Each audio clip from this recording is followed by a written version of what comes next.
Hello learners, welcome back. आज हम करेंगे अकाउंटिंग इक्वेशन का सेकंड पार्ट।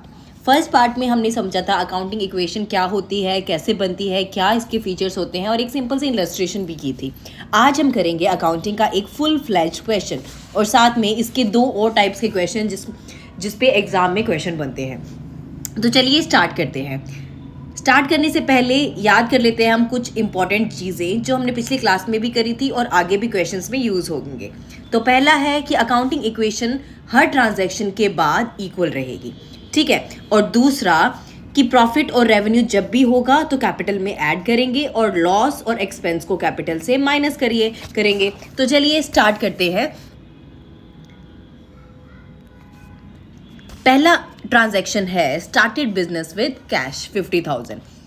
ऑनर ने बिजनेस स्टार्ट किया कैश में, तो ऑनर की इन्वेस्टमेंट बिजनेस के लिए कैपिटल होती है, इसीलिए कैपिटल के नीचे आएगा 50,000। और बिजनेस में कैश आया तो कैश के नीचे भी आएगा 50,000। आप टोटल करेंगे तो दोनों साइड इक्वल हो गई, 50,000। फिर नेक्स्ट ट्रांजैक्शन है purchased goods for cash 20,000 and on credit 30,000। Business ने गुड्स परचेज किए कैश में 20,000 के और 30,000 रुपए उधार पे। तो कैश में जो परचेज किया है इससे क्या होगा कि हमारा कैश कम हो जाएगा, तो इसलिए 20,000 इसके नीचे माइनस कर देंगे। और 30,000 क्रेडिट पे किया है तो ये क्या हुआ, उधार यानी लाइबिलिटी। तो लाइबिलिटी साइड में क्रेडिटर्स के नीचे आ जाएगा 30,000। और गुड्स परचेज किए हैं तो इससे क्या होगा, असेट बढ़ जाएगा कंपनी का, यानी कि उसके स्टॉक्स बढ़ जाएंगे, तो 50,000 आ जाएगा स्टॉक के नीचे। अब फिर से टोटल करेंगे नीचे तो क्या आएगा, 30,000 प्लस 50,000 80,000 और इस साइड का भी 30,000 प्लस 50,000 80,000। फिर नेक्स्ट ट्रांजेक्शन है sold goods for cash 40,000 cost 30,000। Business ने गुड्स सेल किए 30,000 के 40,000 रुपए में, ठीक है। तो कैश कितना आया बिजनेस के पास, 40,000। तो इससे क्या होगा, कैश बढ़ गया 40,000 का और गुड्स कितने रुपए के कम हो गए, 30,000 के। तो 30,000 हम माइनस कर देंगे स्टॉक में से। अब 10,000 का क्या हुआ, प्रॉफिट। और प्रॉफिट क्या होता है, हमेशा कैपिटल में ऐड, तो यहाँ पे 10,000 हम कर देंगे ऐड। अब टोटल करेंगे तो असेट साइड में 70,000 प्लस 20,000 हो गया 90,000 और कैपिटल और लाइबिलिटी साइड में भी 90,000, दोनों साइड फिर से इक्वल हो गई। अब नेक्स्ट ट्रांजेक्शन है रेंट पेड 500 रुपए का रेंट पे किया, तो इससे क्या हुआ, कैश कम हो गया, इसलिए 500 रुपए माइनस हो गए। और क्योंकि ये एक्सपेंस है और एक्सपेंस क्या होता है, कैपिटल में से माइनस, इसीलिए यहाँ पे 500 रुपीज कैपिटल में से माइनस कर दिए। अब फिर से दोनों साइड का टोटल क्या हो जाएगा, इक्वल। फिर नेक्स्ट है सैलरीज पेड 5,000 रुपए की सैलरी पे की, यानी कि कैश कम हो गया 5,000 रुपए से, तो यहाँ पे 5,000 रुपए माइनस कर देंगे। और फिर से ये एक्सपेंस है तो कैपिटल में से भी 5,000 रुपए माइनस हो जाएंगे। फिर से टोटल अपना सेम आ जाएगा। फिर आया रेंट आउटस्टैंडिंग 100 रुपीज़, यानी कि रेंट हमने पे नहीं किया 100 रुपए का, तो इससे क्या हुआ, ये उधार हो गया कंपनी के ऊपर और ये है लाइबिलिटी, तो लाइबिलिटी साइड में आ जाएगा एक्सपेंसेस आउटस्टैंडिंग के नीचे 100 रुपीज़। और साथ में ये क्या है, कंपनी के लिए एक्सपेंस है, इसलिए कैपिटल में से भी इसको माइनस कर देंगे 100। और फिर से इनका टोटल सेम आ जाएगा 64,500 प्लस 20,000 क्या हो गया 84,500 और इस साइड का टोटल भी आ गया 84,500। फिर है सैलरीज आउटस्टैंडिंग 1,000। अभी सैलरीज पे नहीं की कंपनी ने, बिजनेस ने 1,000 रुपए की, यानी ये फिर से एक्सपेंस आउटस्टैंडिंग एक्सपेंस हो गया, तो ये 1,000 रुपए इसके नीचे आ गया। और क्योंकि ये एक्सपेंस है तो 1,000 रुपए हम कैपिटल में से भी माइनस करेंगे। फिर से हमारा टोटल क्या हो जाएगा, इक्वल 64,500 प्लस 20,000 कितना हो गया 84,500 और इस साइड का भी हो गया 84,500। फिर बोर्ड फर्नीचर ऑन क्रेडिट, 5,000 रुपए का फर्नीचर खरीदा बिजनेस ने क्रेडिट पे, यानी कि उधार पे। तो सबसे पहले तो बिजनेस के पास क्या आया, फर्नीचर, जो कि है असेट, इसलिए असेट साइड में फर्नीचर के नीचे हम लिखेंगे 5,000।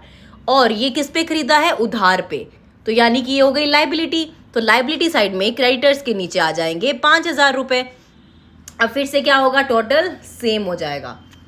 फिर नेक्स्ट है refrigerator, purchase refrigerator for personal use 5,000।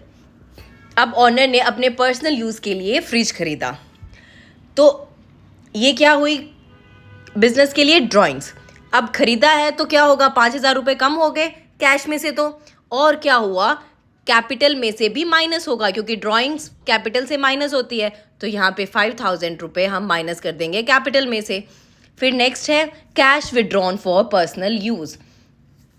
अब ऑनर ने बिजनेस से पैसे निकाले अपने पर्सनल यूज़ के लिए, तो इसमें क्या होगा, 10,000 रुपये कैश में से तो कम हो गए, और इधर कैपिटल में से भी माइनस करेंगे क्योंकि फिर से ये ड्राइंग्स है, तो 10,000 इधर से माइनस हो गए, फिर से टोटल हमारा आ जाएगा सेम। अब आप देख रहे होंगे कि हर ट्रांजैक्शन के बाद टोटल सेम आ रहा है, ठीक है। फिर नेक्स्ट है इंटरेस्ट ऑन ड्राइंग्स 500 रुपीज़।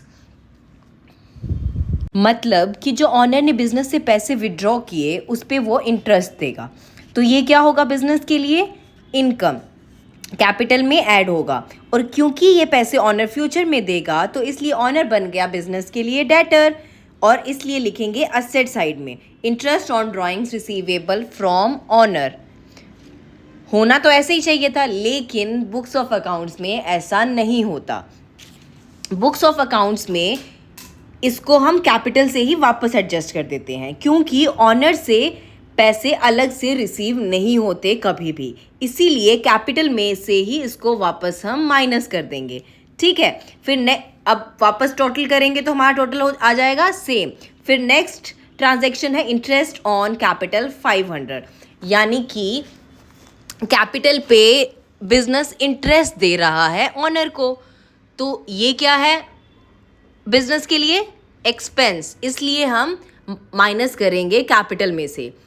और फिर से ये क्या होता है, कैपिटल में से ही एडजस्ट हो जाएगा, बिजनेस अलग से पेमेंट नहीं करेगा ऑनर को, तो वहाँ पे हम इसको वापस प्लस भी कर देते हैं। अब फिर से इनका टोटल करेंगे तो आ जाएगा सेम। तो ये हो गया हमारा पूरा क्वेश्चन। इसमें हमने ऑलमोस्ट सभी टाइप के ट्रांजैक्शंस कवर कर लिए। अब देखते हैं सेकेंड टाइप जिसमें एग्जाम में क्वेश्चंस बनते हैं। इसमें क्या होगा कि एग्जामिनर आपसे एग्जाम्पल पूछेगा कि ऐसा कौन सा ट्रांजैक्शन है जिसमें असेट बढ़ जाएगा या लाइबिलिटी कम हो जाएगी, या ऐसा कोई और सिचुएशन वो आपको दे देगा, तो उसमें आपको उसका एग्जाम्पल बताना होगा। तो चलिए स्टार्ट करते हैं। फर्स्ट है increase in one asset and decrease in another asset. अब इसमें पूछ रहा है कि ऐसा कोई एग्जाम्पल दो जिसमें एक असेट इंक्रीज हो जाए तो दूसरा असेट डिक्रीज हो जाए। तो इसमें क्या होगा, purchase of furniture for cash, business ने फर्नीचर खरीदा कैश में। इसमें फर्नीचर बिजनेस के पास आ रहा है तो फर्नीचर बढ़ गया, और क्योंकि हम उसको कैश में खरीद रहे हैं तो कैश कम हो गया। तो क्या हुआ, increase in one asset, furniture में इंक्रीज हो गया और दूसरे असेट में डिक्रीज हो गया, यानी कि कैश में। फिर नेक्स्ट है increase in asset and increase in liability, asset में भी इंक्रीज हो और लाइबिलिटी में भी। तो इसमें क्या करेंगे, purchase of furniture on credit, यानी कि फर्नीचर खरीदा बिजनेस ने उधार पे, इससे क्या होगा, फर्नीचर बढ़ गया, असेट इंक्रीज हो गया, दूसरा उधार भी बढ़ गया, लाइबिलिटी भी बढ़ गई क्योंकि क्रेडिटर बढ़ गया, तो इससे क्या हुआ, इंक्रीज इन लाइबिलिटी भी। फिर नेक्स्ट है increase in asset and increase in honours capital. ऐसा कोई एग्जांपल दो जिसमें असेट भी इंक्रीज हो और ऑनर की कैपिटल भी। तो क्या होगा इसमें, कैपिटल इंट्रोड्यूस्ड बाय प्रोप्राइटर, यानी कि ऑनर ने बिजनेस में पैसा लगाया तो क्या हुआ, असेट बढ़ गया, पैसा आया बिजनेस के पास और कैपिटल भी बढ़ गया, ठीक है। तो ये था हमारा दूसरा टाइप। अब करते हैं थर्ड टाइप। ये क्या है, फॉर्मूला बेस्ड क्वेश्चंस है। तो इसमें कुछ सिंपल से फॉर्मूलाज देख लेते हैं पहले, जो कि आप खुद भी बना सकते हो। तो पहला है closing capital is equal to opening capital plus profit minus loss minus drawings plus additional capital. देखने में तो आपको बहुत बड़ा लग रहा होगा, लेकिन ये बहुत ही ईजी है। क्लोजिंग कैपिटल होता है जो बिजनेस के पास साल के एंड में होता है, और ओपनिंग कैपिटल होता है जो बिजनेस के पास बिल्कुल स्टार्टिंग में फर्स्ट डेट को जो कैपिटल होता है उसको हम ओपनिंग कैपिटल बोलते हैं, और जो 31 मार्च को जो उनके पास होता है वो होता है क्लोजिंग कैपिटल। तो अब ये क्या डिफरेंस क्या है ओपनिंग और क्लोजिंग में, अलग अलग क्यों है? अलग अलग ये इसलिए है क्योंकि फॉर एग्जांपल देखो आप कि 1 अप्रैल को बिजनेस के पास 10,000 रुपये कैपिटल के हैं। अब क्या हुआ, पूरे साल में उसने बिजनेस किया तो हो सकता है उसको कुछ प्रॉफिट या लॉस हुआ हो। अगर प्रॉफिट हुआ है तो उसको हम प्लस कर देंगे कैपिटल में क्योंकि ये कैपिटल को बढ़ा रहा है। कुछ लॉस हुआ है तो उसको हम माइनस कर देंगे। ऐसे ही हो सकता है कि ऑनर ने कुछ पैसे निकाले हो बिजनेस से, ड्राइंग्स की हो तो उसको हम माइनस कर देंगे, या हो सकता है कि उसने कुछ और पैसे लगाए हो तो उसको हम ऐड कर देंगे। ऐसे आ जाएगा हमारा क्लोजिंग कैपिटल। इसीलिए ये डिफरेंस आता है ओपनिंग और क्लोजिंग कैपिटल में। और अगर इसी फॉर्मूला से हम प्रॉफिट निकालें तो कैसे निकालेंगे? प्रॉफिट को हम बाहर निकालेंगे, प्रॉफिट, और सारा उल्टा कर देंगे। Closing capital minus opening capital plus drawings minus additional capital. ठीक है, तो ये है मेन फॉर्मूलाज। अब करते हैं क्वेश्चंस। पहला है from the following information calculate the total assets of the business. Capital 4 lakh, creditor 3 lakh, revenue earn during the period 7,50,000, expenses इनकर ड्यूरिंग द पीरियड 2 लाख। इसमें हमें असेट्स निकालने हैं और असेट्स किसके इक्वल होते हैं? Liability plus capital. और लाइबिलिटी इसमें दी हुई है क्रेडिटर्स जो कि है 3 लाख, तो इसको लिख देंगे हम लाइबिलिटी के नीचे। और कैपिटल हमें दिया हुआ है 4 लाख, तो प्लस हो गया 4 लाख। अब जो भी साल में प्रॉफिट हुआ है उसे भी हम कैपिटल में ऐड करेंगे। और साल का प्रॉफिट कैसे निकलेगा? रेवेन्यू माइनस एक्सपेंसेस, जो कि आ जाएगा हमारा 7,50,000 माइनस 2 लाख, हो गया हमारा 5,50,000। अब इन सब का टोटल करेंगे तो हमारा आ जाएगा टोटल असेट्स, जो कि बन गया 12,50,000। ठीक है, फिर नेक्स्ट क्वेश्चन है A commenced his cloth business on 1 April 2018 with a capital of 30,000।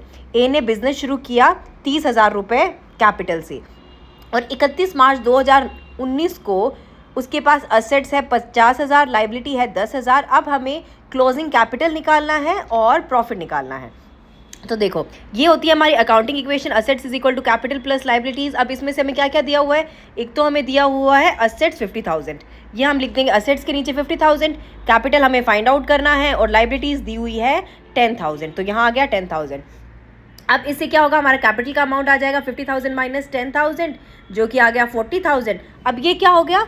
Closing capital. और अब इसमें कोई ड्राइंग्स के बारे में, एडिशनल कैपिटल के बारे में कुछ नहीं बताया हुआ क्वेश्चन में, तो हम क्या करेंगे? क्लोजिंग कैपिटल में से ओपनिंग कैपिटल को माइनस करके जो भी आएगा उसे हम प्रॉफिट मान लेंगे। तो ये हो गया, क्लोजिंग कैपिटल है 40,000 और ओपनिंग कैपिटल था 30,000, तो प्रॉफिट आ गया हमारा 10,000। तो ये थे हमारे तीनों टाइप के क्वेश्चंस जो अकाउंटिंग इक्वेशन में बनते हैं। आई होप आपको ये अच्छे से समझ आए होंगे। Thanks for watching. If you like this video please like, share and subscribe. Bye bye.